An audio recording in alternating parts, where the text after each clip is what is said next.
Kita sekuat apapun, sebanyak apapun anggota kita sebagai serikat buruh, ternyata kita tidak bisa menempatkan wakil kita di parlemen. Itulah yang pada akhirnya membangkitkan kesadaran dari berbagai macam serikat buruh, serikat petani, organisasi nelayan, pemuda mahasiswa, dan berbagai macam organisasi masyarakat sipil lainnya sadar bahwa kita harus mempersatukan diri kita di dalam sebuah wadah yang disebut dengan partai politik. Dan itulah kenapa partai buruh akhirnya kita lahirkan.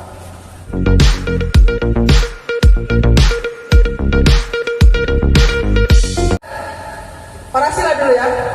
Hidup buruh. Hidup buruh. Mana tangannya di kepal? Hidup buruh. Hidup buruh. Hidup buruh. Salam peace. Oke. Untuk selanjutnya, inilah sebenarnya acara puncak kita, acara inti kita, yaitu sambutan dari Ketua Umum KPBI, Konferensi Persatuan Buruh Indonesia, yang jauh dari Jakarta kita undang karena beliau ini adalah salah satu tokoh buruh nasional yang sudah tidak diragukan lagi. Kalau bicara tanpa putus, kata Bapak tadi, kalau orasi kata-katanya sangat mengena di hati, bahkan menyakiti telinga para pengusaha di sana. Begitu.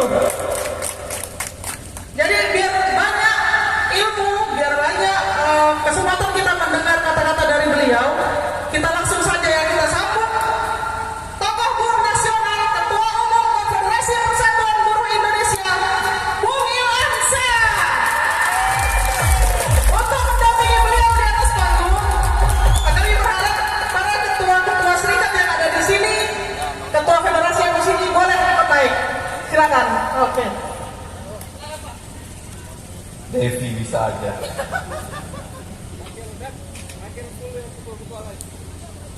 Oke, Bung Hamdani minta yang lain dipanggil kan. Assalamualaikum warahmatullahi wabarakatuh. Selamat siang. Selamat siang. Selamat siang. Saya membaca salam tadi jawabannya juga kurang. Saya ucapkan selamat siang, jawabannya juga kurang. Oke, gak apa-apa. Mungkin lagi menghemat kata-katanya untuk nanti di jalanan bisa lebih lantang, di depan gedung DPRD, di depan kantor bupati, suaranya bisa lantang menyampaikan tuntutan-tuntutan. Pertama, saya berterima kasih kepada kawan-kawan KPBI Riau, kepada kawan-kawan KSPI, dan terkhusus kepada Bung Arbaah yang hari ini SPIS sedang juga milad yang ketiga. Tentu agenda hari ini menjadi satu catatan sejarah bagi kebangkitan gerakan buruh di Pelalawan, menjadi catatan sejarah bagi gerakan buruh di Riau ke depannya. Saya sudah mungkin 5 tahun yang lalu berdiskusi dengan Bung Hamdani tentang pentingnya mobilisasi untuk adanya rapat akbar bagi anggota-anggota serikat. Kenapa bagi serikat buruh rapat akbar seperti ini menjadi penting? Kenapa rapat akbar dengan memobilisasi anggota sebanyak-banyaknya menjadi penting bagi penentuan kemenangan perjuangan kita? Karena melalui mobilisasi seperti ini, semua mesin organisasi yang ada di tingkatan pusat, yang ada di tingkatan provinsi, kota, kabupaten, hingga di tingkatan PUK sampai ke tingkatan unit kerja bisa bergerak sehingga anggota bisa dimobilisasi. Kenapa menjadi penting mobilisasi bagi serikat buruh? Setiap hari serikat buruh selalu dihadapkan antara antagonisme, pertentangan antara kepentingan buruh dengan kepentingan pengusaha. Apa kepentingan pengusaha terhadap buruh? Tahu nggak? Pengusaha yang ada di dalam pikirannya pasti akan berupaya terus-menerus untuk bagaimana mendapatkan keuntungan yang sebesar-besarnya dari usahanya. Benar nggak? Bagaimana caranya pengusaha untuk mendapatkan keuntungan yang besar? Apa caranya? Salah satu cara yang paling mudah dilakukan oleh pengusaha untuk mendapatkan untung yang sebesar-besarnya adalah menekan upah sekecil-kecilnya. Benar nggak? Lalu kalau seandainya kepentingan pengusaha adalah menekan pengeluaran, menekan upah sekecil-kecilnya, lalu apa kepentingan dari para buruh itu sendiri? Bu, ibu buruh, pengennya seperti apa? Abang kan buruh nih. Apa keinginannya sebagai seorang buruh? Gaji yang besar. Tujuan gaji besar itu untuk bisa hidup sejahtera. Bisa hidup sejahtera agar anak-anaknya, istrinya bisa makan dengan bergizi, bisa punya rumah, bisa untuk nanti rekreasi, bisa dia menikmati hidup dengan layak dan manusiawi. Kepentingan seorang buruh bagaimana kesejahteraan bisa dia raih untuk dirinya dan untuk keluarganya. Kepentingan pengusaha, upah sekecil-kecilnya. Kepentingan buruh, upah yang lebih tinggi agar dia bisa hidup sejahtera. Kepentingan inilah yang tidak ada damainya darinya. Lalu dengan dua kepentingan yang bertolak belakang ini, siapa yang paling jagoan di sini, buruh? Ada yang preman nggak? Sepreman apapun, coba dia menghadap kepada manajemen, bos, saya pengen mau naik gaji. Sepreman apapun dia, bos pasti akan mengatakan, you nggak senang kerja di sini, you cari tempat lain di luar sana. Pasti itu jawaban dari perusahaan. Itu kalau seandainya dia sendiri, meskipun dia berani, meskipun dia seorang preman, meskipun dia seorang jagoan, tapi di hadapan pengusaha pasti akan tunduk. Dia tidak akan bisa menaikkan upahnya sendiri. Disitulah kekuatan utama dari gerakan buruh, kekuatan utama dari kaum buruh, persatuan, solidaritas, dan partisipasi dalam perjuangan anggota menjadi wajib untuk menentukan kesejahteraan kita semua. Tanpa partisipasi, tanpa keterlibatan anggota, tanpa ikut serta memperjuangkan nasib kita, jangan berharap kesejahteraan upah dengan senang hati akan dinaikkan begitu saja oleh perusahaan. Itulah kenapa saya mengatakan penting mobilisasi. Itulah kenapa penting ikut berpartisipasi di dalam serikat. Karena dengan posisi seperti itu, kita akhirnya mempunyai posisi tawar dengan perusahaan. Kalau satu orang tadi menghadap perusahaan, perusahaan mengatakan, lu nggak mau kerja sini, cari tempat lain. Tapi kalau seandainya 1.000 orang buruh di satu perusahaan, 1.000 orang yang diwakili oleh serikat mengatakan kami ingin naik gaji, perusahaan pasti akan berpikir 10 kali untuk mengatakan you nggak senang kerja di sini, you cari tempat lain. Itulah kekuatan utama dari serikat buruh. Persatuan, solidaritas, dan partisipasi. Nah sekarang kawan-kawan kawan sekalian bisa membandingkan nanti bagaimana hasil setelah kita berserikat dengan kuat dengan buruh yang tidak berserikat. Kita akan bandingkan bagaimana situasi yang kecil di satu perusahaan contoh seperti ini dengan kita hidup berbangsa dan bernegara. Kalau kita mampu mewujudkan kesejahteraan di tingkatan perusahaan kita, pasti akan masih ada hambatan-hambatan yang lain. Ternyata persatuan di satu perusahaan saja tidak cukup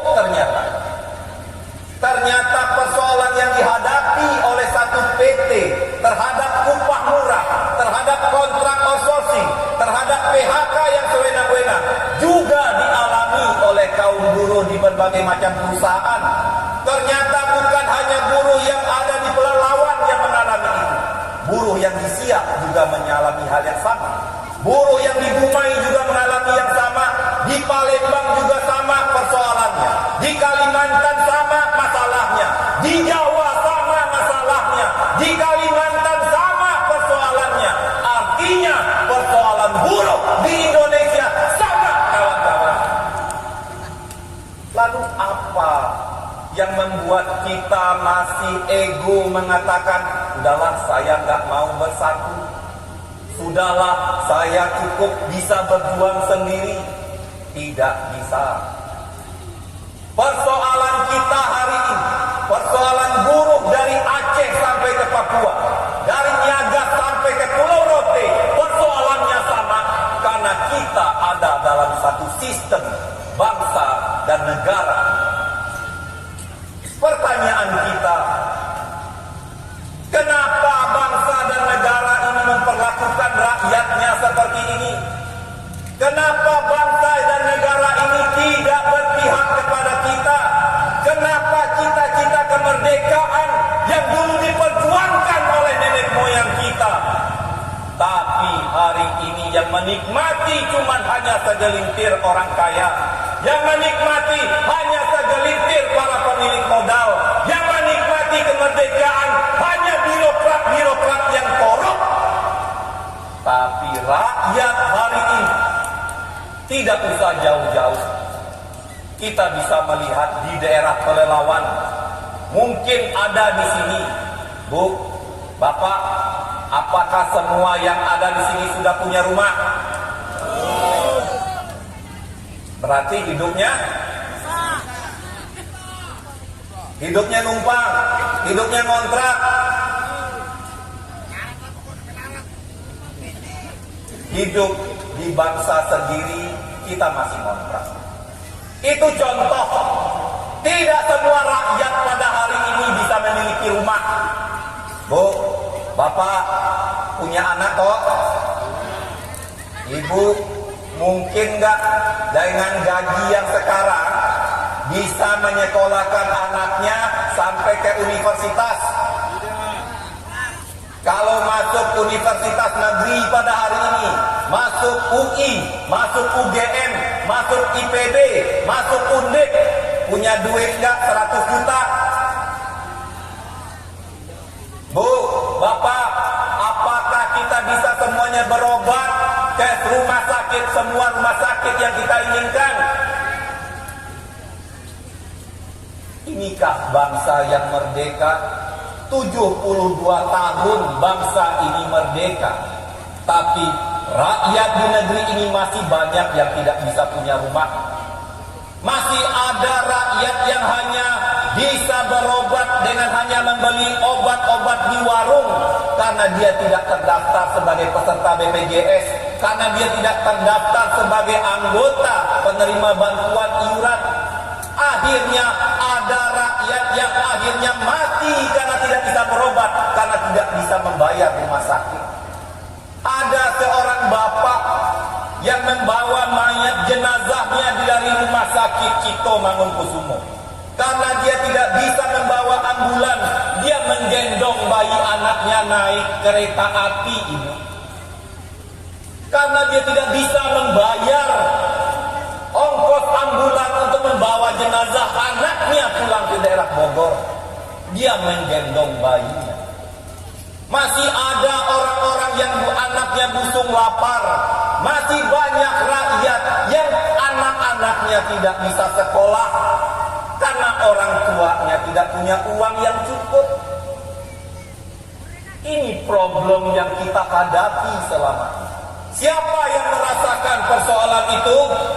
Anak-anak buruh, anak-anak pedagang, anak-anak petani, anak-anak nelayan, anak-anak rakyat yang mayoritas di negeri ini. Mereka masih merasakan bagaimana pahit getirnya.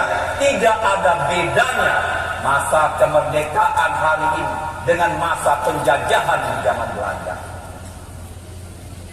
Zaman Belanda, penjajahan, tidak semua anak-anak Indonesia bisa sekolah.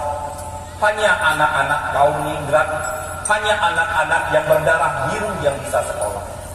Hari ini, anak-anak orang kaya, anak-anak birokrat, dialah yang bisa kuliah sampai ke universitas. Lalu anak-anak buruh, anak-anak petani, anak-anak nelayan, anak-anak pedagang-pedagang kecil hanya cukup tamat SMP atau hanya cukup tamat SD. Dengan bekal pendidikan yang hanya tamat SD, tamat SMP, apakah nasibnya akan berubah dari bapaknya? Apakah nasibnya akan sama dengan ibunya? Tentu tidak akan jauh berbeda. Nasib seorang buruh pada hari ini, apabila dia tidak mau berjuang, apabila dia tidak mau bergerak, apabila dia tidak mau menggerakkan dirinya untuk membuat sebuah perubahan, nasibnya akan sama dengan orang tuanya ke depan. Lalu mau sampai kapan rantai ketidakadilan ini mau dipertahankan? Mau sampai kapan anak-anak buruh tidak bisa sekolah? Mau sampai kapan anak-anak petani tidak bisa kuliah? Yang akhirnya bisa menikmati itu hanya segelintir anak-anak birokrat yang korup, anak-anak pejabat-pejabat, anak-anak pengusaha, anak-anak orang kaya. Tidak akan pernah selesai yang namanya ketimpangan ekonomi. Jadi itulah yang kita rasakan pada hari ini di negeri yang kaya raya. Kalau seandainya penderitaan itu terlalu panjang untuk kita ceritakan, coba kita sekarang melihat kenapa, sekali lagi, kenapa 78 tahun Indonesia merdeka, tapi rakyatnya masih hidup di dalam lembah kemiskinan seperti sekarang ini. Apakah negara ini tidak cukup punya uang? Apakah negara ini tidak cukup punya kekayaan untuk mensejahterakan rakyat? Oh, apa? Tahu nggak? Negara penghasil emas terbesar di dunia, negara mana? Indonesia. Apa perusahaan tambang besar di Indonesia? Freeport. Ada Freeport, ada Newmont. Gunungnya di sana gunung emas. Berapa juta ton emas yang sudah digali dari gunung emas yang ada di Papua sana? Berapa juta ton emas yang sudah dikeruk dari Nusa Tenggara Barat, dari berbagai macam perusahaan? Baru satu emas. Sekarang negara paling banyak produksi dan cadangan yang paling besar untuk batu bara, negara mana? Indonesia. Indonesia, negara penghasil batu bara dan cadangan paling besar di seluruh dunia. Puluhan tahun batu bara dikeruk dari bumi Kalimantan. Puluhan tahun batu bara dikeruk dari bumi Sumatera. Entah sudah berapa juta, entah sudah berapa triliun nilai yang sudah dihasilkan. Lalu minyak dan gas.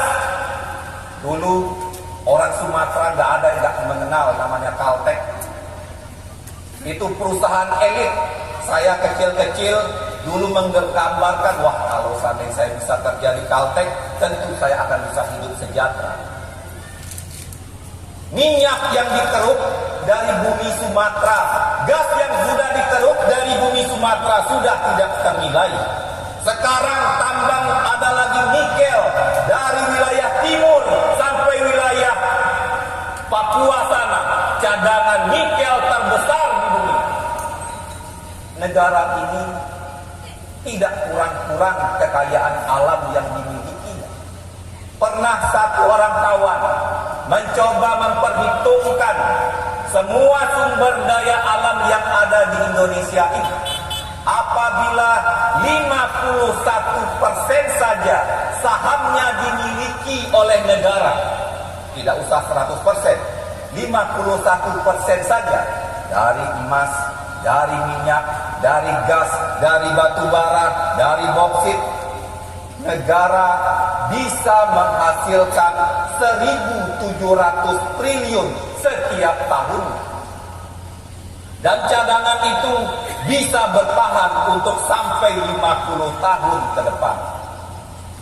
Anda bisa bayangkan, APBN kita saja, APBN tahu kan? Anggaran pendapatan belanja negara. Satu tahun rata-rata sekarang sekitar 3.000 triliun. Kalau dari sumber daya alam ini saja dikelola dengan baik, dari semua cadangan yang ada, 51% saja untuk bangsa Indonesia, kita punya uang 1.000 triliun. Dengan uang 1.700 triliun, baru dari satu tambang. Selama ini 70% dari kurang lebih 3.000 triliun APBN kita itu dari pajak. Artinya 2.700 kurang lebih dari pajak.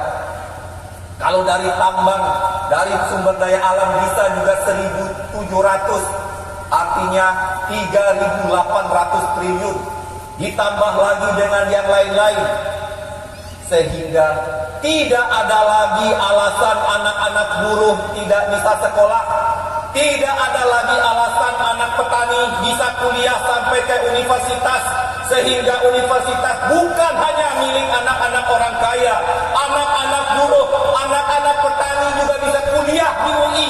Anak buruh, anak petani juga bisa kuliah di UGM. Sehingga anak-anak buruh, anak-anak Indonesia bisa menatap masa depan yang lebih baik. Kalau seandainya negara ini bisa mengelola sumber daya alam, itu kekayaan yang sangat banyak, sehingga tidak ada alasan sebenarnya ada orang miskin di negeri. Bahkan seorang ketua KPK, Abraham Samad, pernah menyampaikan, kalau seandainya tidak ada korupsi dalam bidang sektor pertambangan, anak-anak Indonesia setiap lahir akan bisa mendapatkan uang 20 juta setiap bulan. Itu seorang Abraham Samad yang mengatakan. Artinya apa? Kemiskinan yang kita rasakan pada hari ini bukan karena negara tidak mempunyai uang. Problem utamanya adalah negara atau pejabat-pejabat yang mengelola keuangan negara ini yang korup, yang hanya dinikmati oleh segelintir orang. Sehingga wajar satu perusahaan seperti Sinarmas bisa menguasai jutaan hektar tanah, tapi rakyat memiliki rumah untuk ukuran tanah 50 meter saja dia tidak punya, kawan-kawan. Satu perusahaan Wilmar bisa menguasai jutaan hektar tanah, tapi seorang buruh tidak punya lahan untuk membangun pondok untuk dirinya sendiri. Ini ketimpangan, ini ketidakadilan yang selama ini dirasakan oleh rakyat. Lalu apa cara kita untuk menyelesaikan persoalan ini? Lalu apakah kita akan membiarkan ini akan terus-menerus seperti ini? Apakah kita akan rela melihat anak-anak kita hidup dalam masa depan yang suram? Kalau saya mengatakan tidak, lalu saya akan mengatakan saya akan ikut dalam gerbong perjuangan ini. Saya tidak akan tinggal diam. Saya akan menjadi bagian dari perubahan ini. saya meyakinkan terlebih dahulu pada diri saya. Dari itu saya juga akan berkata bahwa saya sendiri tidak akan mungkin berubah. Tentu perubahan harus digotong secara bersama-sama. Untuk itu saya akan mengajak teman-teman yang lain, saya akan mengajak saudara-saudara yang lain. Itulah yang kita katakan, semua orang adalah propagandis. Semua orang harus bisa menjelaskan kepada teman-temannya, kepada saudaranya, tanpa kamu ikut berjuang merubah negeri ini, perubahan tidak akan datang begitu saja. Lalu apa jalan perubahan yang akan kita ambil? Kita sudah mempunyai serikat, kita sudah berjuang selama ini. FSP2KI sudah belasan tahun berdiri. Oke, SPIS baru 3 tahun. Tapi SPMI sudah belasan tahun berdiri. Berbagai macam organisasi sudah semenjak reformasi sudah berdiri. Tapi ternyata perjuangan melalui serikat buruh ternyata belum mampu merubah satu undang-undang, Pak. Boleh kawan-kawan bertanya nanti dalam diskusi masalah ketenaga kerjaan. Undang-undang yang dibuat di era Soekarno, undang-undang ketenaga kerjaan atau undang-undang perburuhan di era Soekarno jauh lebih baik dibandingkan undang-undang 13 tahun 2003. Undang-undang 13 tahun 2003 yang sudah sangat minim proteksinya terhadap persoalan-persoalan ketenaga kerjaan. Hari ini Undang-Undang Cipta Kerja dikeluarkan yang lebih buruk lagi dari Undang-Undang 13 tahun 2003. Ternyata belasan tahun serikat buruh sudah melakukan aksi-aksi, serikat buruh sudah melakukan mogok-mogok nasional. Ternyata belum cukup. Perjuangan melalui serikat buruh ternyata belum mampu merubah undang-undang. Karena kenapa? Kenapa serikat buruh tidak bisa merubah undang-undang? Karena serikat buruh sebanyak apapun anggotanya, dia tidak bisa menempatkan wakilnya di DPR. Serikat buruh sebanyak apapun anggotanya, dia tidak bisa mencalonkan anggotanya atau pimpinannya menjadi bupati, menjadi wali kota, menjadi gubernur, menjadi presiden. Sebanyak apapun anggotanya. Lalu siapa yang boleh menempatkan wakilnya di DPR? Siapa yang boleh mengusulkan untuk menjadi presiden, menjadi bupati, wali kota dan gubernur? Partai politik. Hanya partai politik yang mempunyai hak konstitusi untuk menempatkan wakilnya di parlemen. Hanya partai politik yang bisa mencalonkan orangnya untuk menjadi presiden, wakil presiden, menjadi gubernur, bupati, dan wali kota. Artinya, serikat buruh punya keterbatasan. Itulah kenapa setelah 25 tahun reformasi berlalu, akhirnya serikat-serikat buruh sadar bahwa kita tidak bisa lagi menitipkan nasib kita kepada partai-partai yang ada pada hari ini. Kita sekuat apapun, sebanyak apapun anggota kita sebagai serikat buruh, ternyata kita tidak bisa menempatkan wakil kita di parlemen. Itulah yang pada akhirnya membangkitkan kesadaran dari berbagai macam serikat buruh, serikat petani, organisasi nelayan, pemuda mahasiswa, dan berbagai macam organisasi masyarakat sipil lainnya sadar bahwa kita harus mempersatukan diri kita di dalam sebuah wadah yang disebut dengan partai politik. Dan itulah kenapa partai buruh akhirnya kita lahirkan. Jadi partai buruh kita lahirkan pasti berbeda dengan partai-partai yang ada di parlemen selama ini. Partai-partai yang ada di parlemen selama ini bukan hanya hoax. Kita bisa mengatakan mereka bukan wakil dari kelas pekerja. Kenapa saya mengatakan mereka bukan wakil dari kelas pekerja? Karena kebijakan undang-undang yang dikeluarkan oleh DPR selama ini justru kebijakan undang-undang yang hanya menguntungkan kepentingan pemilik modal atau pengusaha, dan sudah pasti merugikan kepentingan kita kelas pekerja. Mereka, partai-partai yang ada di parlemen, Kompas pernah melakukan penelitian, 70% anggota DPR yang ada pada hari ini berlatar belakang sebagai pengusaha. Kira-kira dalam pertentangan tadi akhirnya terjawab kenapa DPR tidak memihak kepada buruh, kenapa DPR tidak memihak kepada nelayan, kenapa biaya pendidikan masih mahal, kenapa kekayaan alam kita ini tidak bisa dinikmati oleh rakyat, kenapa kekayaan alam hanya dinikmati oleh segelintir orang, kenapa undang-undang ini kita tolak karena merugikan kepentingan kita. Akhirnya kita sadar bahwa yang membuat undang-undang itu adalah pengusaha yang kepentingannya berbeda dan bertolak belakang dengan kepentingan kita. Tentu dia akan membuat undang-undang yang hanya menguntungkan bagi kepentingan dia. Undang-undang Cipta Kerja tadi sudah dijelaskan sedari awal, kontrak outsourcing tidak ada batasnya. Itu merugikan kita atau menguntungkan kita? Pasti merugikan kita.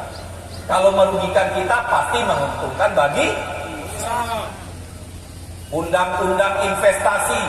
Sekarang ini investasi, investor bisa menguasai lahan 90 tahun. Bahkan untuk IKN dikampanyekan bisa sampai 190 tahun. Bu, Bapak, Indonesia merdeka baru 78 tahun. Sekarang ada investor datang mau berinvestasi, saya butuh lahan 1000 hektar, lalu dia punya hak guna usaha di sana sampai 90 tahun, sampai 190 tahun. Artinya berapa keturunan dia akan menguasai lahan tersebut? Apa benar kata Rocky Gerung?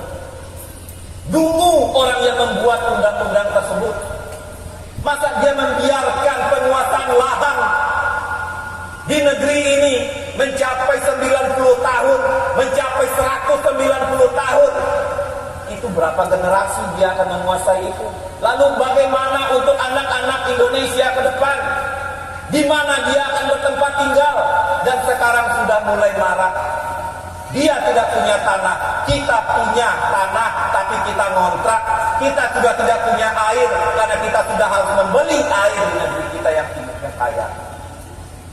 Itulah nasib rakyat di negeri yang kaya ini pada hari ini. Dan kawan-kawan sekalian, saya jelaskan kenapa panjang lebar. Inilah yang akhirnya menyimpulkan dari berbagai macam organisasi. Perjuangan serikat buruh tentu harus kita majukan, tentu harus kita tingkatkan menjadi perjuangan politik. Itulah kenapa Partai Buruh lahir, partai yang akan berani menantang partai-partai orang kaya, partai-partai pengusaha, partai-partai yang berkuasa di parlemen. Partai buruh, partai rakyat kecil yang kita sehari-hari hidup ngontrak, kita akan berani bertarung dengan mereka. Jangan sedikit pun ada keraguan, jangan sedikit pun ada ketakutan, kawan. Karena apa?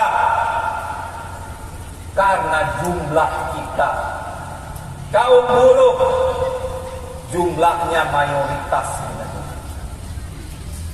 Tadi saya tanya sama Satria, berapa DPT, daftar pemilih tetap untuk Pelelawan?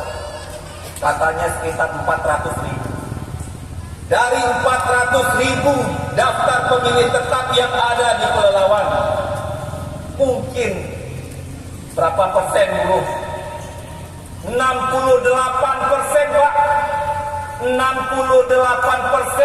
dari 400.000 orang yang akan mencoblos di 2024 nanti nanti 68%-nya adalah kelas pekerja.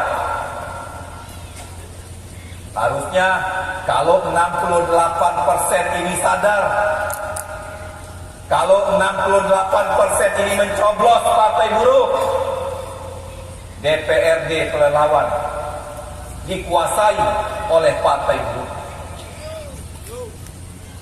Pemilu Pilkada 2024 dengan modal 48% kelas pekerja, tentu Bupati Pelelawan akan lahir dari kelas pekerja.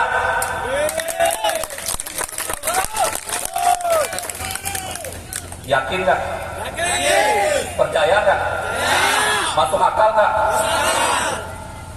400.000 orang yang akan mencoblos nanti, 68%-nya itu sekitar berapa? Hampir 250.000 dan mendekati 300.000 akan adalah dari kelas pekerja.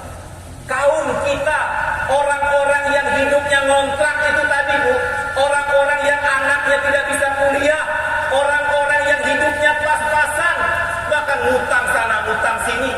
Tentu tidak ada alasan bagi mereka untuk tidak memilih Partai Buruh.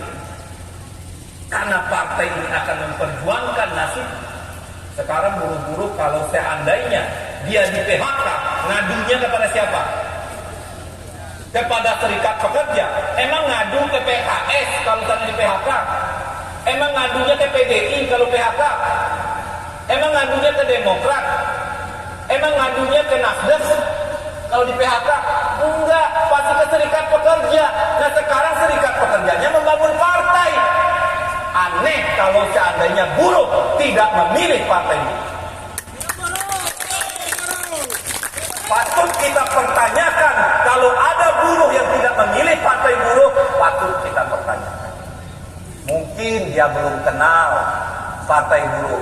Nah untuk dia kenal, agar 68% ini tadi kenal dengan Partai Buruh, tugasnya pimpinan-pimpinan serikat buruh untuk mensosialisasikan. Itu yang saya bilang tadi, mobilisasi menjadi salah satu cara mensosialisasikan keberadaan Partai Buruh dan agenda perjuangan kepada anggota kita. Ini Pak Hamdani, mudah-mudahan ke depan FSP 2KI, saya dengar anggotanya 7.000 apa 8.000 di sini. Pak, Ibu, kalau 7.000 orang di sini nih, ini nih semua nih sampai ke jalan sana, itu penuh. Gak usah deh semuanya, setengahnya aja ya enggak?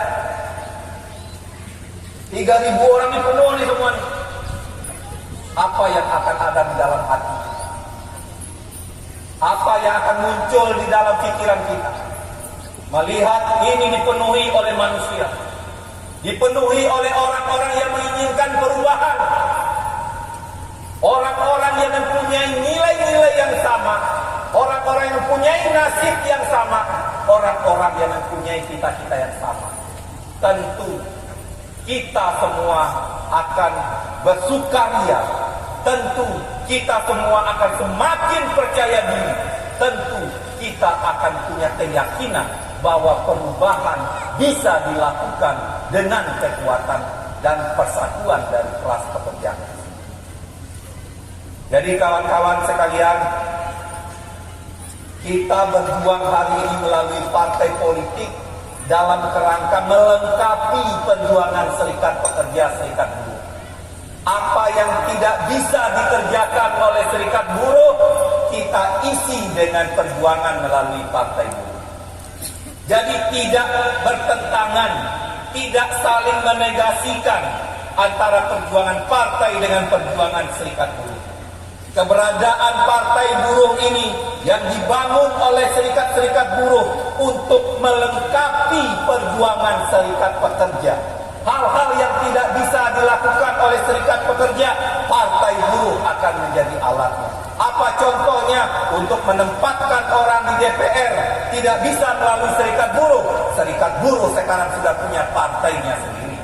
Dia tidak perlu lagi menitipkan nasibnya kepada partai-partai yang khianat kepada kita. Kita tidak perlu lagi termakan janji-janji. Kan orang kalau mau pemilu, ada nggak yang datang menawarkan janji-janji, wah kalau seandainya saya nanti jadi, saya akan begini, begini, begini. Atau misalnya datang ke warga, bawa sembako, atau bawa jilbab, bagi-bagi kepada warga, pilih saya ya, nih 100.000. Banyak nggak? Banyak. Di Pelalawan masa ada sih? Serius? Ternyata money politik sampai ke sini ya. Saya pikir cuma di Jakarta doang. Memang udah zamannya. Hah? Oh banyak di sini. Besok kira-kira kalau seandainya datang ke kawan-kawan masih mau nggak? Mau. Kira-kira gimana nih? Kalau nanti datang ngasih amplop, pilih saya ya. Amplopnya diterima tapi nggak dicoblos. Kira-kira masih mau nggak? Mau. Kalau Anda masih mau, berarti Anda masih melanggengkan upah murah. Kalau Anda masih mau, berarti Anda betah dengan status kerja kontrak dan outsourcing. Kalau Anda mau, berarti Anda mau digontrak selamanya. Masih mau nggak? Mau nggak? Kan sebagian ada yang beragama nih ya. Kalau yang di dalam Islam, kebetulan saya Islam, ada namanya suap menyuap. Di dalam agama kira-kira suap menyuap itu halal apa haram? Halal apa haram? Kalau haram, apakah Anda masih mau? Ya kalau mau ya tanggung dosanya. Itu kan dosa, Pak. Tidak hanya sekadar dosa. Itu yang saya bilang, artinya Anda betah hidup kontrak selamanya. Artinya betah kontrak outsourcing. Ya. Jadi kawan-kawan sekalian, saudara-saudara yang hadir pada hari ini, kita membangun partai politik ini dengan susah payah. Inilah catatan sejarah di mana kelas bawah harus bawah, bergotong royong, patungan, kerja keras sampai partai ini bisa berkembang. Mau tahu perkiraan kita partai buruh ini menang atau tidak? Menang. Kenapa? Tadi untuk Pelalawan saja, dari 400.000 yang akan mencoblos nanti, 68%-nya dari buruh. Kalau secara nasional, pekerja formal itu ada 57 juta. Kalau seandainya semua dihitung dengan pekerja informal ada 70 jutaan.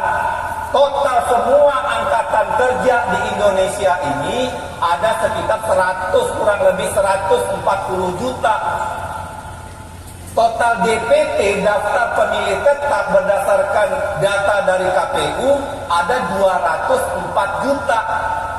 Sedangkan kelas pekerja ada 140 juta.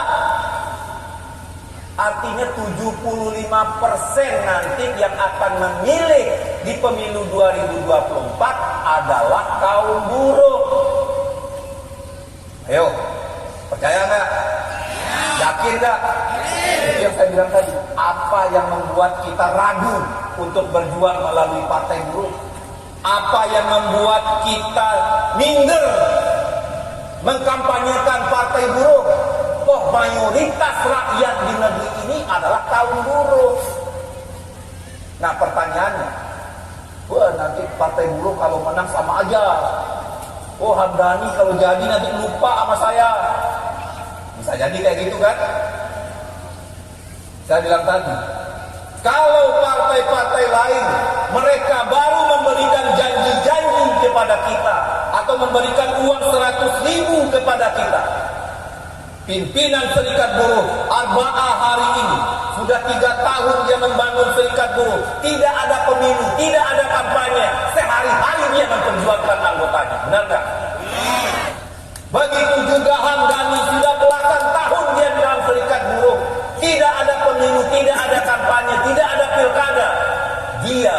berjuang untuk anggota serikat buruh. Ada buruh yang di PHK, ngadu sama dia, Pak, tolong saya karena saya di PHK. Dia akan menolong. Memang dia, berapa duitmu? Bayar dulu sini, baru saya tolong. Gak ada. Kalau ada serikat buruh kayak gitu, tinggalin. Itu serikat buruh abal-abal. Anggota kalau seandainya minta persoalan, minta diadvokasi kepada pengurus, minta duit dulu, jewer aja tuh pengurusnya. Lo serikat buruh atau pengusaha lo, tinggalin, cari serikat buruh yang lain yang lebih baik. Nah kita Pak, orang-orang serikat buruh ini sudah bekerja sehari-hari itu belain buruh. Makanya tadi saya bilang, giliran ada buruh yang di PHK, ada persoalan upah kurang bayar, ada kontrak dan outsourcing, kemana buruh mengadu? Ke serikat buruh. Tidak mengadu ke partai-partai yang ada di parlemen, yang benderanya banyak dipajang-pajang di jalan, yang fotonya dipampang-pampang di mana-mana. Emang dia pernah perjuangkan kita? Emang dia pernah datang ke pabrik kita, ikut demo, ikut mogok berpanas-panasan dengan kita? Tidak pernah. Tapi orang-orang yang ada di dalam partai buruh, karena partai ini dibangun oleh serikat buruh, dibangun oleh serikat petani, dibangun oleh serikat-serikat nelayan, dibangun oleh pemuda-pemuda progresif, dibangun oleh rakyat miskin perkotaan. Keseharian dari orang-orang yang ada di partai ini sudah berjuang untuk kita kelas pekerja. Tidak perlu lagi kita meragukan komitmen mereka. Tidak perlu lagi kita bertanya tentang konsistensi mereka. Kita sudah tahu dan sudah terbukti, karena itu bukan janji. Nah sekarang, apa yang akan kita perjuangkan ke depan? Melalui partai politik. Dalam prinsipnya di dalam partai buruh di seluruh dunia, ada 3 prinsip yang selalu diperjuangkan. Pertama, kesetaraan kesempatan.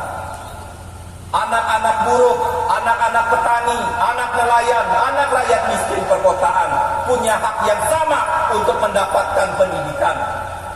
Pendidikan, apakah cuma hanya pendidikan 9 tahun? Tidak. Dengan kekayaan alam yang begitu besar tadi, anak-anak buruh juga bisa kuliah sampai ke universitas. Gratis. Bisa nggak? Bisa. Uang kekayaan alam kita tadi kan begitu banyak, Ibu. Nggak habis itu untuk itu. Kesetaraan kesempatan. Kau boleh kaya, tapi jangan miskinkan kami. Itu yang selalu disampaikan oleh Bu Iqbal. Arti sederhananya, anak-anak buruh, anak-anak petani, anak-anak nelayan punya hak yang sama untuk sekolah sampai ke universitas. Itu yang akan kita wujudkan. Anak-anak buruh, anak-anak nelayan tidak boleh lagi ada yang ditolak apabila berobat ke rumah sakit. Di rumah sakit manapun harus bisa menikmati akses kesehatan secara gratis. Itu yang namanya kesetaraan kesempatan. Bukan hanya anak orang kaya yang boleh sekolah, bukan hanya anak orang kaya yang boleh kuliah. Semua rakyat mempunyai kesempatan yang sama. Kedua, redistribusi kekayaan. Sekarang ini Pak, ketimpangan yang kaya dan yang miskin di Indonesia ini itu bukan lagi apa perbandingan orang bumi dan langit, ya kira-kira bumi dan langit. 1% orang kaya itu bisa menguasai 1% korporasi, itu menguasai 86% total luas lahan yang ada di Indonesia. Bagaimana cara meredistribusi kekayaan tersebut? 1, upah buruh harus ditingkatkan. Keuntungan yang selama ini terlalu besar dinikmati oleh pengusaha, kurangi keuntunganmu, bagikan kepada buruh dengan cara apa? Naikkan upah. Minimal 15% upah harus naik setiap tahun apabila partai buruh ada di parlemen. Itu minimal. Kenapa saya mengatakan minimal? Ini gak apa-apa ya, sebentar lagi ya.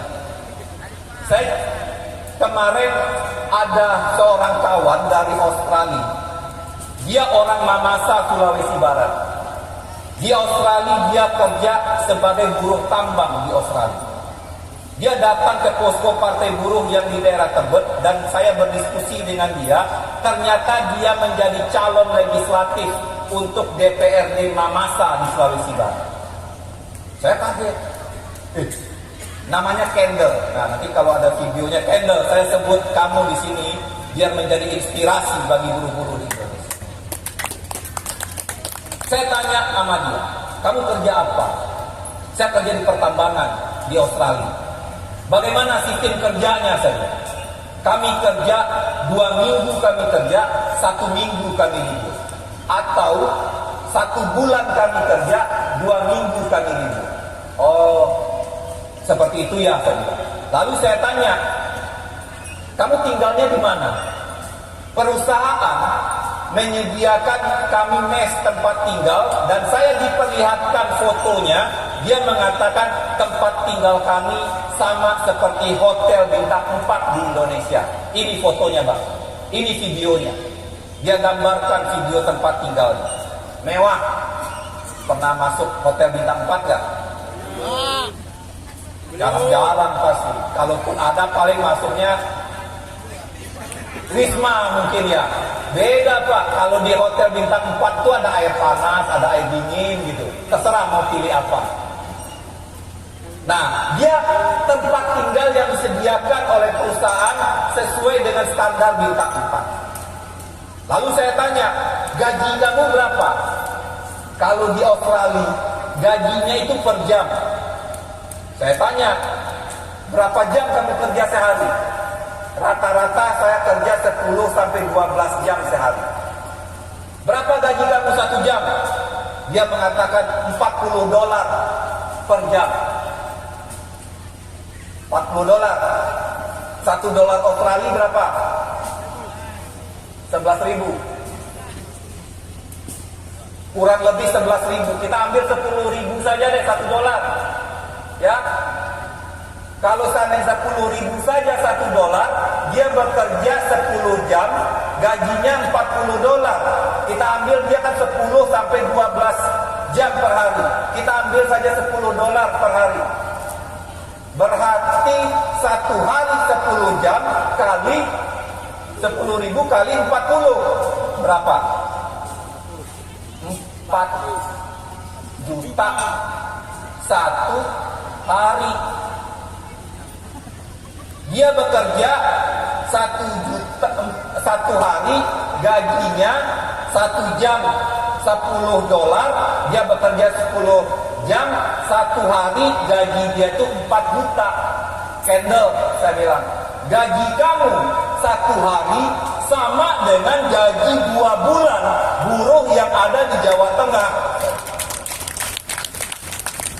1 hari. Itu kalau hari Sabtu dari $40 tadi itu 2 kali lipat kalau hari Sabtu. Kalau hari Minggu itu 3 kali lipat. Kalau 2 kali lipat $80. 1 jam kalau hari Sabtu, kalau hari Minggu $120. Minimal 1 hari gajinya 4 juta. Kenapa dia bisa seperti itu? Kenapa di Indonesia ketimpangannya begitu jauh? Lalu saya tanya sama dia, lalu kenapa? Apa yang membuat kamu tertarik dengan Partai Buruh? Bang, ini yang memperjuangkan upah seperti ini dan kondisi kerja seperti ini, itu Partai Buruh bang. Partai Buruh yang paling getol memperjuangkan kalau hari Sabtu itu 2 kali lipat, kalau hari Minggu itu 3 kali lipat. Itu yang memperjuangkan itu Partai Buruh. Karena di Partai Buruh di Australia itu menjadi partai yang berkuasa. Makanya dia bisa menikmati. Itulah kenapa saya melihat di website ada Partai Buruh di Indonesia, saya langsung bergabung di Partai Buruh. Sebelumnya dia partainya PSI. Saya menyatakan mundur dari PSI, saya bergabung dengan Partai Buruh karena saya merasakan sendiri di tempat saya bekerja di Australia, bila Partai Buruh yang berkuasa, agenda perjuangannya pasti untuk kesejahteraan buruh. Itu dia merasakan sendiri. Nah sekarang agenda perjuangan kita, salah satu redistribusi kekayaan itu adalah bagaimana upah kurangi keuntungan kaum pengusaha Sebagian keuntunganmu harus kau bagikan kepada buruh, sehingga ini bisa mendongkrak kesejahteraan buruh, sehingga ketimpangan yang kaya dan yang miskin bisa kita perkecil. Yang kedua, redistribusi kekayaan yang adil dan merata dalam bentuk seperti apa? Tanah. Sekarang yang menguasai tanah, tadi saya bilang perusahaan-perusahaan. Karena di Riau ini perusahaan kebun terbesar di Indonesia. Kalau tadi saya lihat datanya, itu 2,8 juta hektar. Di Riau 2,8 juta hektar kebun sawit. Apakah yang ada nggak yang memilikinya sini? Ada pemiliknya nggak? Nggak ada toh? Dari 2,8 juta hektar sawit yang ada di Riau, itu mungkin mayoritas dikuasai hanya oleh 10 perusahaan besar. Mungkin ada Wilmar, mungkin ada Sinarmas, mungkin ada Astra, atau yang lain-lain. Mungkin nggak lebih dari 10 perusahaan yang menguasai 2,8 juta. Artinya dia bisa mendapatkan penguasaan itu dari mana? HGU yang dikeluarkan oleh negara. Kenapa untuk rakyat bertempat tinggal saja susah negara mengeluarkan, tapi untuk pengusaha jutaan hektar dia keluarkan hak guna usaha? Wajar, kan udah dibilang tadi. Karena pemerintah ini atau DPR-nya yang membuat undang-undang mayoritas diisi oleh pengusaha. Ya wajar. Kalau misalnya pengusaha yang berkuasa, undang-undangnya pasti memihak pada pengusaha. Tapi kalau buruh yang berkuasa, tentu nanti kita akan redistribusi tanah. Tanah-tanah yang sudah habis HGU-nya. Tanah kamu sudah habis HGU-nya, kamu tidak boleh perpanjang lagi. Kau tani, kamu mau garap nggak? Nih kamu sanggup berapa hektar? Kamu sanggup berapa hektar? Olah, bagikan dia. Harusnya rakyat yang menikmati. Bukan hanya segelintir korporasi. Bisa nggak? Pasti bisa. Kalau tadi kita yang berkuasa. Itulah harusnya keberadaan negara. Redistribusi tanah. Tanah untuk penggarap. Tanah untuk kaum tani. Tanah bukan hanya untuk korporasi. Yang kedua, yang ketiga, redistribusi kekayaan yang dimaksud adalah bagaimana pajak untuk orang kaya harus diperbesar. Subsidi untuk rakyat miskin harus diperbanyak. Pajak bagi orang kaya, subsidi bagi orang miskin. Bukan sebaliknya. Subsidi dihapus, tak lagi Pertalite katanya juga mau dihapus subsidinya. Pertalite nanti sekarang 10.000, nanti naik 14.000. Pupuk subsidinya sudah dihapus, tinggal 25% pupuk yang bersubsidi. Sehingga mau nggak mau orang beli pupuk yang non subsidi. Harganya kalau pupuk subsidi misalnya contoh 10.000, pupuk non subsidi 30.000. Kira-kira begitu. Nah petani dipaksa sekarang ini beli pupuk non subsidi. Nah sekarang kalau seandainya partai buruh berkuasa, redistribusi kekayaan bagi orang kaya, pajaknya diperbesar. Pajak ini akan dialokasikan untuk subsidi bagi yang BBM harus disubsidi sehingga harga BBM harus diturunkan. Bisa nggak? Bisa. Wong kita juga punya minyaknya sendiri kok. Riau ini penghasil minyak dari ini. Lalu apalagi yang perlu disubsidi? Selama ini kesehatan tanggung semua oleh negara. Itu bagian dari bentuk redistribusi. Tanah, upah, pajak bagi orang kaya itu adalah bagian dari upaya untuk redistribusi kekayaan. Kekayaan yang terkumpul hanya kepada segelintir orang ini harus dibagikan secara merata kepada rakyat dalam bentuk jaminan-jaminan sosial. Itu tadi, sekolah harus gratis, rumah sakit harus gratis, negara harus menyediakan tempat tinggal yang layak atau rumah yang layak bagi kaum. Lalu tanggung jawab publik, karena buruh selama bekerja dia juga membayar pajak. Pada saat buruh tidak bekerja, negara wajib untuk menanggung.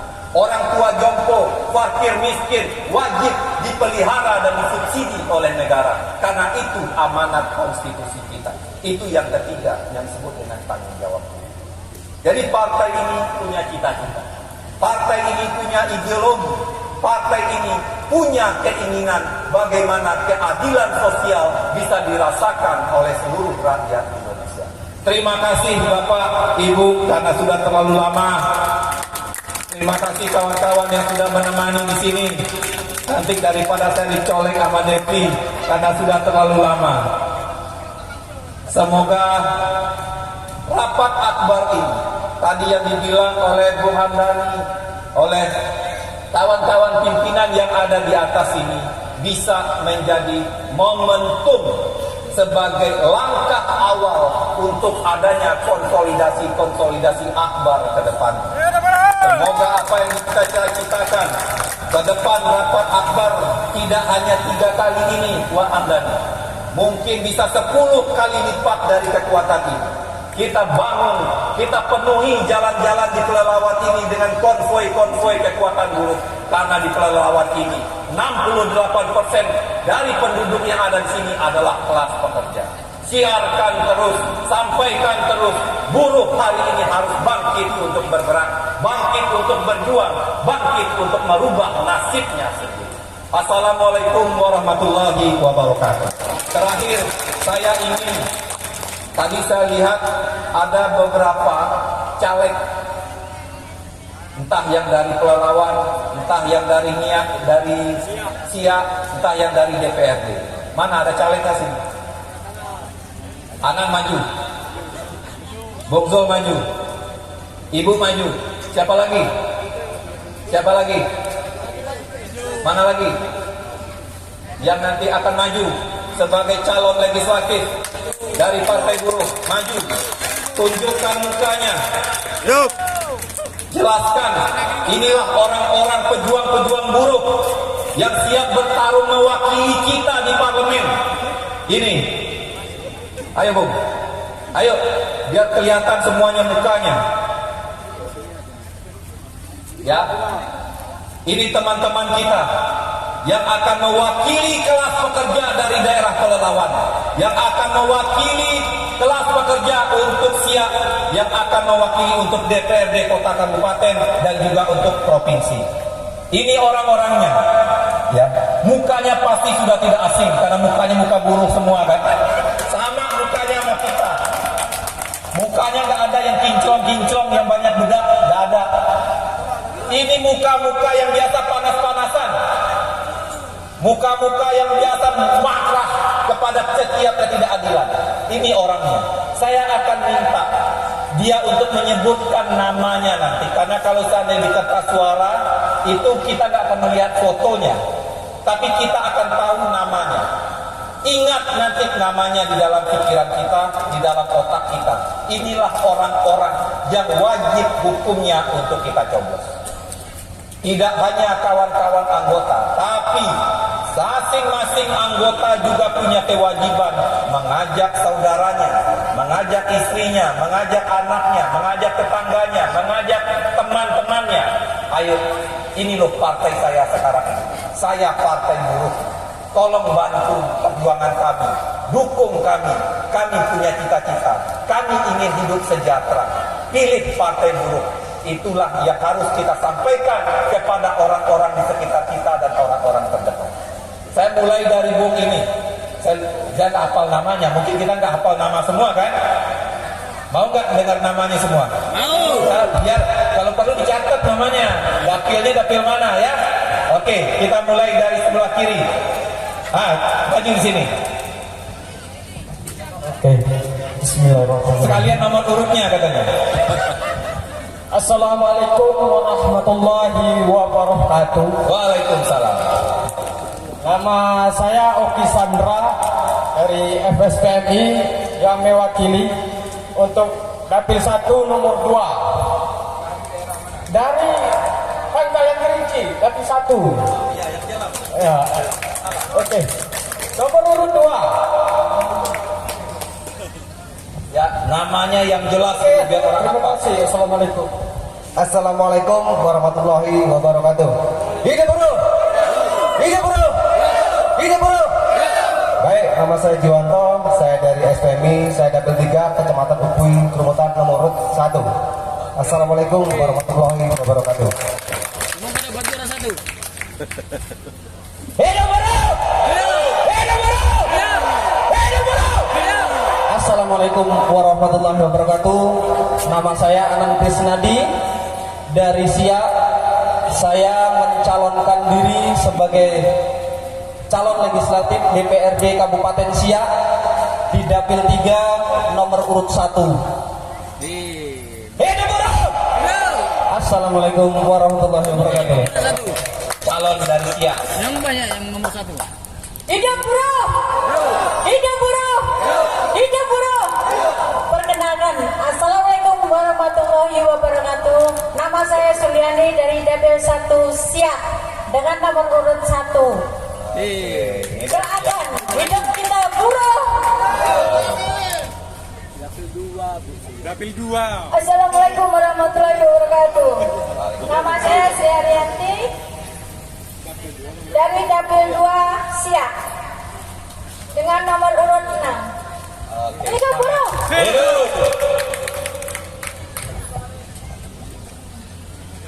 Ada dia itu pula.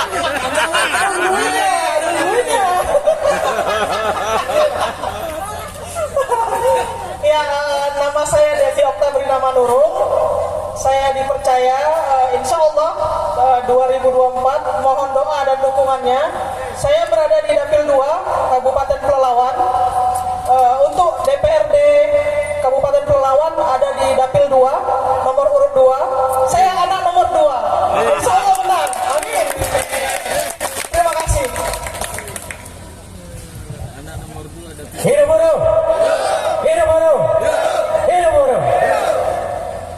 Nama saya Riyadi Saputra, diusung dari Partai Buruh dari Serikat SPMI di Dapil 2 Kabupaten Pelalawan, Bandar Petalangan, Teluk Meranti, Kecamatan Bunut.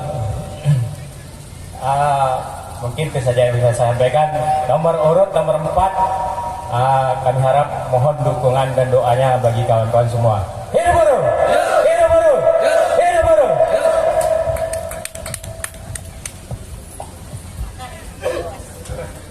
Hidup buruh!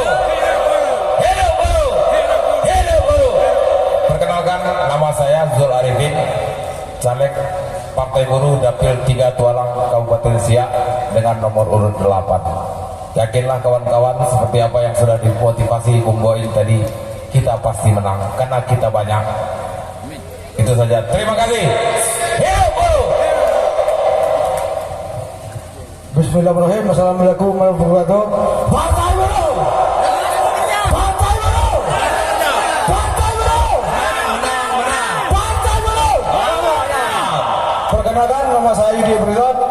Saya caleg DPR RI Riau 1 nomor urut 2.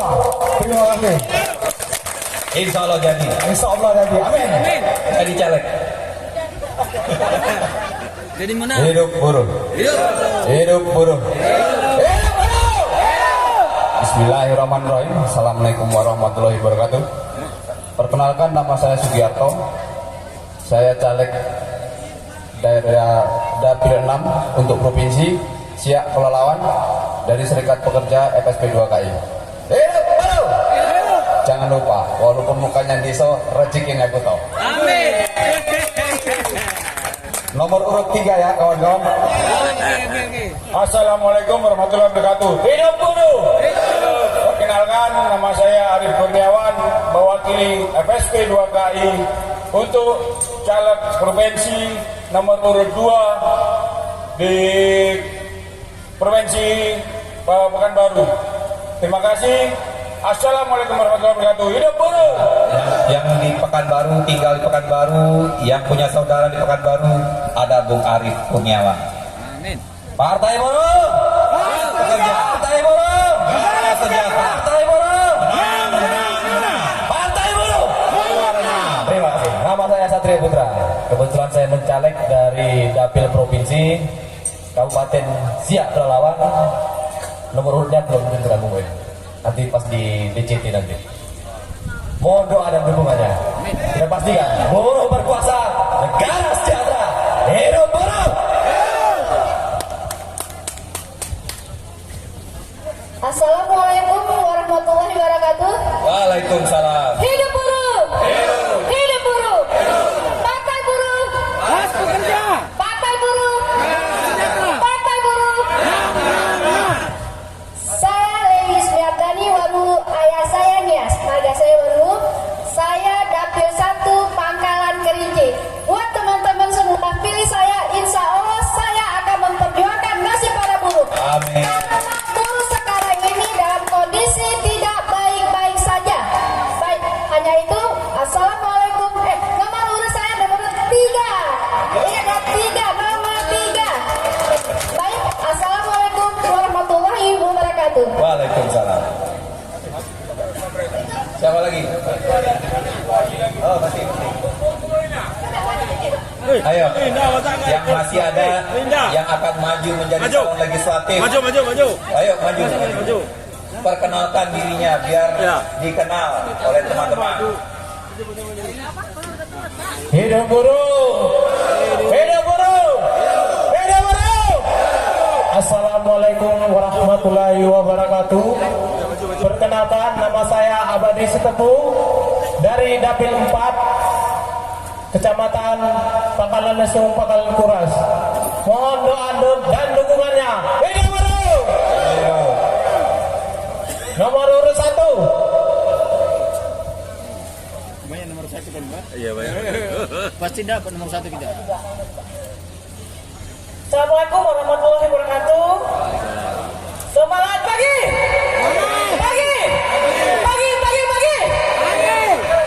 Perkenalkan, nama saya Maulina Amalia Sari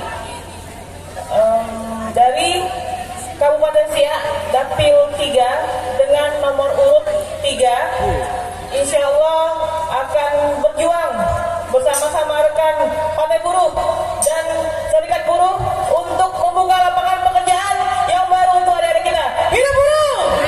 Hidup buruh! Hidup buruh! Terima kasih. Assalamualaikum warahmatullahi wabarakatuh. Selamat pagi! Selamat pagi! Hidup buruh! Hidup buruh! Hidup buruh!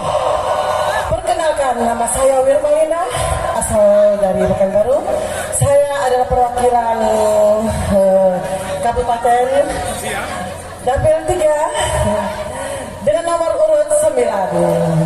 Siapa tahu ada sanak saudaranya yang ada di Perang, di Jualan, bisa untuk memilih saya. Terima kasih. Wassalamualaikum warahmatullahi wabarakatuh. Hidup buruh! Hidup buruh! Hidup buruh! Nah, Ini dia. ini pemungkas lah. Tadi aku orasi udah keras-keras sekali. Ternyata banyak rocker semua. Jadi pelan-pelan aja. Nama saya Hamdani. Saya ulangi, nama saya Hamdani, caleg Dapil 1 Pangkalan Kerinci, nomor urut 1 untuk DPRD Kabupaten Pelalawan. Terima kasih. Nomor 1. Oke, semua udah. Oke, kawan-kawan semua. Ini sekaligus juga latihan bagi kawan-kawan nanti untuk masa kampanye untuk berbicara di atas panggung. Karena kawan-kawan semuanya akan menjadi juru propaganda partai, juru bicara partai yang akan menyampaikan apa agenda perjuangan dari Partai Buruh. Tentu kawan-kawan yang akan maju harus juga mendalami tentang apa itu program-program yang akan diperjuangkan oleh Partai Buruh. Inilah nanti sosok, wajah, nama-nama, tolong diingat ya, ingat namanya. Nanti teman-teman mulai mencetak kartu nama, masa kartu nama nggak ada gitu ya. Kalau ada punya kartu nama, bagikan sekarang ini. Karena kita punya keterbatasan dalam daya ingat, ya nggak? Nanti kalau seandainya kita sebutkan nama hari ini, besok, jangankan besok, 2 jam setelah itu kadang-kadang lupa. Nah, pentingnya alat peraga itu itu dalam kerangka itu. Yang sederhana-sederhana saja. Bisa kartu nama, bisa stiker. Nah, semoga orang-orang terbaik dari Partai Buruh yang akan maju untuk wilayah Siak, untuk daerah Pelalawan, dan juga untuk provinsi dapat bisa memenangkan pertarungan. Dan dengan melihat semangat, kekuatan keras pekerja yang ada di Siak dan di Pelalawan, insya Allah kawan-kawan ini pasti akan jadi. Oke, terima kasih kawan-kawan semua. Dan saya juga akhiri sambutan saya. Terima kasih kawan-kawan sekalian. Semoga suatu waktu nanti kita bisa bertemu lagi dalam jumlah yang berlipat-lipat dari kekuatan yang ada hari ini. Terima kasih. Wassalamualaikum warahmatullahi wabarakatuh.